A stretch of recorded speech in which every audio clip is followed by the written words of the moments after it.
ஒரு கார்த்திகை மாத கருக்கிருட்டு. செங்கல்பட்டிலிருந்து படப்பிடிப்பை முடித்துக்கொண்டு எம்ஜிஆர் அவர்கள் நடுநிசி 12 மணி வாக்கில் காரில் வந்து கொண்டிருக்கிறார். கண் விழித்தவாறே தனது காரில் எம்ஜிஆர் அவர்கள் வந்து கொண்டிருந்த பொழுது வழியில் போலீஸ் உடையில் நின்ற ஒருவரை பார்க்கிறார். எம்ஜிஆர் அவர்களின் கார் அவரை கடந்து செல்கின்ற போது எம்ஜிஆர் அவர்களின் நெஞ்சில் பொறி தட்டுகிறது. ஆள் நடமாட்டமே இல்லாத இந்த அர்த்த ராத்திரியில் அந்த போலீஸ்காரர் பஸ்ஸுக்காக காத்து நிற்கிறார் என்பதை எம்ஜிஆர் அவர்கள் புரிந்து கொள்கிறார். உடனே தனது டிரைவரிடம் காரை நிறுத்த சொல்கிறார் எம்ஜிஆர். கார் பின்னோக்கி வருகிறது. போலீஸ்காரரின் அருகில் காரை நிறுத்தி கதவை திறந்து ஏறுங்கள், எங்கே போக வேண்டும் என்கிறார் எம்ஜிஆர். பரவாயில்லை, நான் பஸ்ஸிலே வந்து விடுகிறேன் என்கிறார் அந்த போலீஸ்காரர். நேரமாகிவிட்டது, இனி இந்த ரூட்டில் பஸ் கிடையாது, ஏறிக்கொள்ளுங்கள் என்று எம்ஜிஆர் அவர்கள் வலுக்கட்டாயம் செய்ய போலீஸ்காரர் வேண்டா வெறுப்பாக ஏறுகிறார். காரின் உள்ளே லைட் போட்டு சாப்பிட்டீங்களா என்று கேட்டுக்கொண்டே தனது சீட்டுக்கு பின்னால் இருந்த பிஸ்கெட் பழங்களை எடுத்து கொடுக்கிறார் எம்ஜிஆர். இப்படி ஓசியில் பயணம் செய்வதே எனக்கு உடன்பாடில்லை. இன்னும் நீங்கள் உண்ண சொல்லி வேறு என்னை இழிவுபடுத்தாதீர்கள் என்று போலீஸ்காரர் மறுக்கிறார். எம்ஜிஆர் அவர்கள் பூரிக்கிறார். இருப்பவனிலிருந்து இல்லாதவன் வரை படித்து பதவியில் இருக்கும் எத்தனையோ பேர் எனக்கு அது வேண்டும் இது வேண்டும் என்று எம்ஜிஆர் அவர்களிடம் வேண்டியதை பெற்று செல்கிறார்கள். ஆனால் சாதாரண பொறுப்பில் இருக்கும் இந்த போலீஸ்காரரின் நேர்மை எம்ஜிஆர் அவர்களை மெய்சிலிர்க்க வைத்துவிட்டது.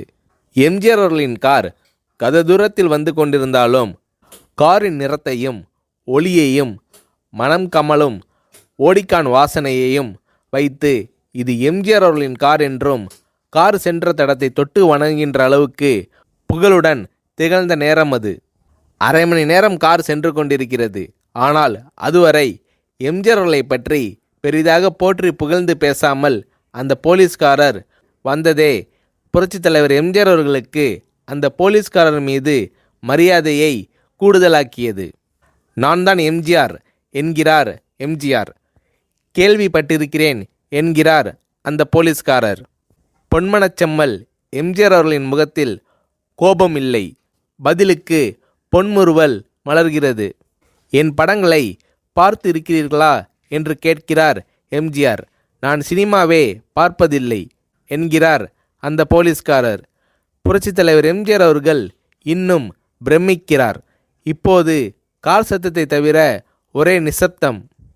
போலீஸ்காரர் தனது வீட்டிற்கு 1/2 கிலோமீட்டர் தூரத்திற்கு முன்பே காரை நிறுத்த சொல்லி இங்கேயே இறங்கிக் கொள்கிறேன் என்கிறார். ஏன், நீங்கள் குறிப்பிட்ட அந்த விலாசம் இன்னும் 1/2 கிலோமீட்டர் தூரம் இருக்கிறதே என்கிறார் எம்ஜிஆர். சாதாரண போலீஸ் உத்தியோகத்தில் இருக்கும் நான் காரில் வந்து இறங்கினால் என் வீட்டிற்கு அருகில் உள்ளவர்கள் என்னை தவறாக நினைத்து கொள்வார்கள். இதுவரை இப்படி நான் யார் காரிலும் ஓசியில் வந்து பழக்கமில்லை. நீங்கள் இவ்வளவு தூரம் செய்த உதவிக்கு நன்றி என்கிறார் அந்த போலீஸ்காரர். புரட்சித் தலைவர் எம்ஜிஆர் அவர்கள் அதற்கு மேல் எதுவும் பேசவில்லை. அவர் எந்த போலீஸ் ஸ்டேஷனில் பணிபுரிகிறார் என்பதை மட்டும் கேட்டு தெரிந்து கொண்டு கிளம்புகிறார். அடுத்த நாள் செங்கல்பட்டு போலீஸ் ஸ்டேஷனுக்கு ஃபோன் செய்து நான் எம்ஜிஆர் பேசுகிறேன் என்கிறார் எம்ஜிஆர். ஃபோனை எடுத்த டிஎஸ்பி உதறலோடும் உற்சாகத்தோடும் தலைவரே வணக்கம் என்கிறார். இரவு சந்தித்த போலீஸ்காரரை பற்றி விசாரிக்கிறார் எம்ஜிஆர்.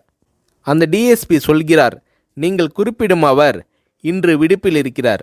அவர் கையூட்டு வாங்காதவர், கடமை தவறாதவர், காவல்துறையின் நேர்மைக்கு இவரே இலக்கணம்.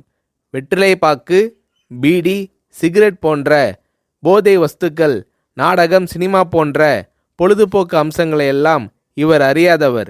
கல்யாண வயதில் உள்ள 3 பெண்களையும் கரை சேர்க்க முடியாமல் கஷ்டத்தில் இருக்கிறார் என்கின்ற விபரம் டிஎஸ்பியால் எம்ஜிஆர் அவர்களுக்கு சொல்லப்படுகிறது.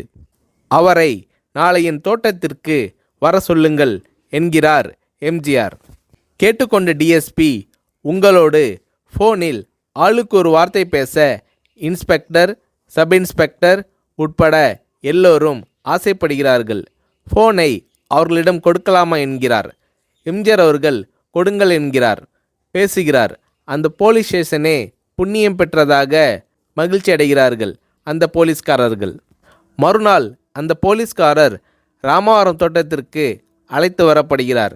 அவரிடம் பேப்பரில் மடித்த பெரிய பணக்கட்டை கொடுத்து, இதை வைத்து உங்கள் பெண்களின் கல்யாணத்தை நடத்துங்கள் என்கிறார் எம்ஜிஆர். போலீஸ்காரர் மறுக்கிறார். நான் ஏதாவது உங்களிடம் காரியமாற்ற சொல்லி அதற்காக கொடுத்தால் அது தவறு. என்னால் ஆக வேண்டியது உங்களுக்கும், உங்களால் ஆக வேண்டியது எனக்கும் எதுவும் இல்லை.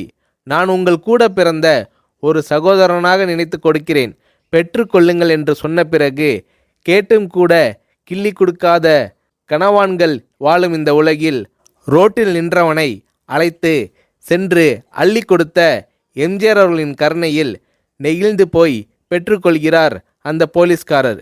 பிறகு ஒரு தேதியில் புரட்சித் தலைவர் எம்ஜிஆர் அவர்களே சென்று அந்த போலீஸ்காரரின் 3 பெண்களின் திருமணத்தையும் நடத்தி வைத்து வாழ்த்தி இருக்கிறார்.